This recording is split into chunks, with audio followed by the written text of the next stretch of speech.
오늘은 성공적으로 부서 이동을 한 태양초의 지인들 이야기를 해보겠습니다. 크게 두 부류로 나눠봤어요.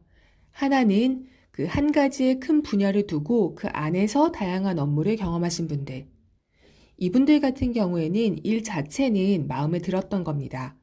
그래서 그 안에서 내가 도장 깨기를 하겠어 라는 마음으로 할 수 있는 모든 영역을 샅샅이 찾아내서 모조리 다 해보는 그런 느낌입니다. 태양초가 바로 그런 경우였죠. 저는 B2B 해외 영업이라는 업무는 마음에 들었고 이 안에서 제가 할 수 있는 다양한 일들을 찾아서 하게 됐어요. 제 지인인 Y님도 그런 케이스였습니다. Y님은 인사 담당자셨는데요. 처음에는 채용 업무로 그 사회생활을 시작했어요. 국내 채용, 해외 채용, 그리고 현지에서 그 현지인을 대상으로 하는 채용을 하시다가 인사 업무가 마음에 들어서 평가 보상, 그 다음에는 양성과 교육, 또 현재는 그 사업 인큐베이팅에 관련된 인사 업무까지 좀 본인의 그 업무를 인사 내에서 다양하게 바꾸셨습니다. 두 번째 부류는요, 조금씩 다양하게 맛보면서 그 업무 자체에 변화를 주신 분들입니다. 또 이분들 같은 경우에는 원래 가고 싶은 분야가 있었는데 그 당시의 상황으로는 바로 그 부서로 옮겨갈 수가 없어서 하나하나 준비해 가면서 옮기신 사례이기도 해요. 또는 현재 일을 하면서 또 다른 분야에 대해서 관심이 생기고 또 새로운 일을 하다 보니까 그 옆에 있는 분야에 대해서 관심이 생기고 이렇게 해서 변화를 주신 경우도 있었죠. 그 제 지인 중에 제인님이 그런 케이스였는데요. 제인님 같은 경우에는 국내 영업을 하시다가 해외 영업 중에 리테일 관련된 업무로 바꾸셨고요. 현재는 해외 영업 중에 온라인 관련된 업무를 하고 계십니다. 또 다른 지인인 K님도 계신데요. K님 같은 경우에는 한국에서 그 생산 품질에 관련된 업무를 하시다가 해외의 공장, 즉 생산 법인에서 그 운영에 관련된 업무를 맡으셨어요. 그러다가 B2B 해외 영업으로 오셨고요. 현재는 B2C 해외 영업 업무를 하고 계십니다. 또 그때그때 일이 익숙해지면서 새로운 것에 관심이 생기고 이걸 배우고 싶어서 옮기신 분도 있다고 말씀드렸죠. 대표적인 사례가 제 지인 M님인데요. M님 같은 경우에는 원래 엔지니어셨어요. 그러다가 영업에 계시는 분들이랑 같이 일을 하면서 영업 업무에 관심이 생겼고 그러고 나서 현재는 마케팅 업무를 하고 계십니다. 여기에서 그 스마트한 여러분들은 바로 눈치를 채셨을 거예요. 제가 소개를 해드린 분들이 공식적 또는 비공식적으로 부서 이동을 하기 위해서 남몰래 남다른 노력을 경주하셨을 거라는 사실을요. 가만히 앉아 있어서 되는 거는 없습니다. 가끔 옆에서 다른 사람들이 하는 결과만 보면 다 쉬운 것 같죠.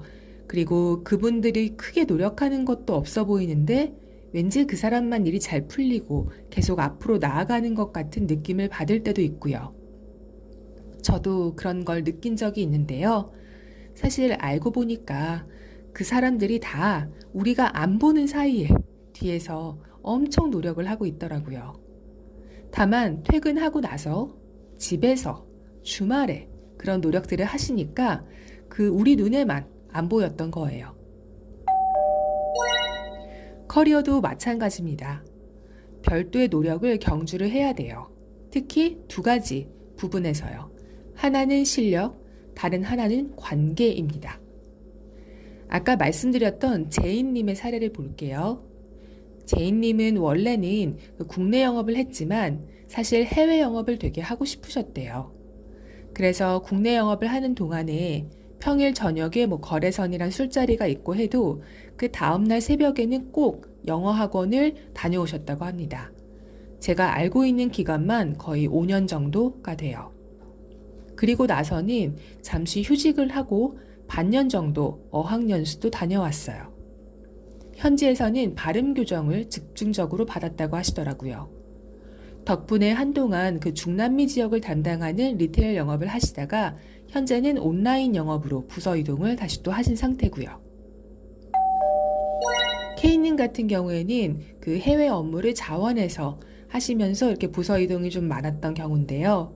그 해외에 있는 법인들 중에서 영업법인은 대도시나 도심에 위치해 있는데 그 생산법인들은 대개 현지에서도 오지에 있는 경우가 많아요. 그래서 통근버스가 없으면 출퇴근도 어렵고요. 음식도 입에 맞지도 않죠. 그 아주 다른 문화적인 배경을 갖고 있는 현재 직원들을 통솔하는 게 정말 쉽지 않았을 텐데요. 그 K님 같은 경우에는 일찌감치 멕시코 공장으로 장기 출장을 가셔가지고 그런 업무를 하셨고 그 과정에서 스페인어 공부를 시작을 하셨다고 합니다. 저는 이분이 해외 영업 부서로 오시고 나서 친분을 쌓게 됐는데 그 본인이 대학 진학을 하지 않고 바로 고졸 입사를 하셨다고 하길래 깜짝 놀랐습니다. 저희 부서에 해외에서 태어나고 자라고 공부한 친구들이 정말 많거든요. 이 K님이 이 부서에 오기까지 수년간 꾸준히 해오셨을 그 노력이 느껴져서 몹시 감탄을 했습니다. 지금은 더 주목받는 부서로 가셨어요. 두 번째 준비 요소는 관계 측면인데요. 사실 실력과 관계는 모두 밀접하게 연관이 되어 있습니다. 실력만 있고 인맥이 없는데 부서 이동을 하는 경우도 거의 없고 실력이 없는데 인맥만으로 전배를 오는 경우도 거의 없습니다. 다들 실력도 갖추시고 인맥도 있고 그럴 때 이 두 가지가 더욱 시너지가 나는 것이죠. 그렇기 때문에 그 실력이 어느 정도 갖춰진 이후에는 관계 구축에도 힘을 써야 돼요. 이건 뭐 술 먹고 수다 떠는 자리마다 찾아가라는 의미가 아니라요. 업무를 하면서 자연스럽게 나의 실력과 진심을 어필을 하시라는 말씀이죠. 일을 하다 보면은요, 내가 관심이 있는 부서의 분들과 만날 기회가 생깁니다. 예를 들면 같은 건물의 한 층을 서로 나눠 쓰고 있다던가 어떤 프로젝트 때문에 여러 부서의 사람들이 모이게 되면서 자연스럽게 만난다든가 대개는 이렇게 내 주변에 그들이 나타나면서 내가 그 분야에 관심이 생기는 경우가 많기 때문에 더 그렇기도 합니다. 더 구체적으로는요, 엔지니어랑 영업 담당이랑 같이 이렇게 출장을 갔다가 그 친해진 이후에 영업 쪽에 인맥이 생기신 경우도 있고요. 사내에서 장기간 업무 협의를 하다가 영업 담당이 이 개발자분 아주 납기에 대한 개념이 철저하시고 커뮤니케이션 스킬도 세련되셨네 이러면서 자기 상사한테 추천을 하는 경우도 있죠. 아까 그 멕시코 공장의 관리자로 장기 출장을 다녀오셨던 K님 같은 경우가 대표적인 사례가 될 수가 있을 것 같은데요. 그 K님은 나중에 해외 영업을 하게 되면서 또 장기 출장자 역할을 자원을 하셨고 이때 그 지금 부서의 실무자와 부서장님과 인연이 생겼다고 그래요. 그래서 지금 부서에서 잡 포스팅을 열었을 때 지원을 했고 예전에 이분이 일을 잘 했고 인성도 좋은 것을 아는 지금 부서에서 바로 데려가신 거죠. 오늘은 이렇게 성공적으로 부서 이동을 한 사례를 함께 살펴봤습니다. 실력도 갖췄고 관계도 구축을 해놓으니 원하는 곳으로 부서 이동을 하는 데에 큰 도움이 되셨다는 것을 알 수 있으셨을 거예요. 다음 시간에는 이렇게 실제 부서 이동을 할 때 어떻게 나 스스로 준비를 하면 좋을지 순서를 하나하나 살펴볼 겁니다. 오늘 이야기가 도움이 됐다면 구독과 좋아요를 부탁드릴게요.